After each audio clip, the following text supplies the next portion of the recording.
Pinaalalahanan ng Office of Civil Defense o OCD Bicol ang publiko na manatiling alerto dahil patuloy na makakaranas ang rehiyon ng matinding pag-uulan sa mga susunod na araw.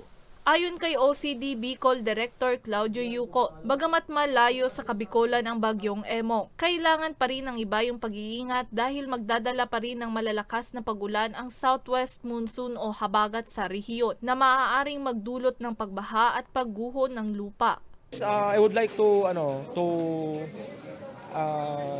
advise Albay na ituloy yung kanilang pagbabantay sa lahar kasi that is very crucial sa protection ng Legazpi City, yung lahar flow from Mayon Volcano.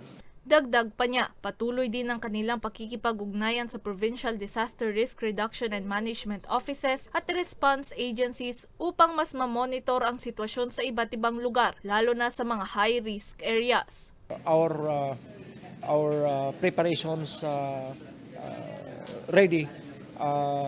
Yung LGUs natin ay na-inform na rin natin or na-advise na rin natin na itong sunod-sunod na pagdating ng mga LPAs ay dapat manatili silang handa kung ano mang mangyari o anong epekto nitong mga sunod-sunod na mga disaster disturbances na nandyan ngayon.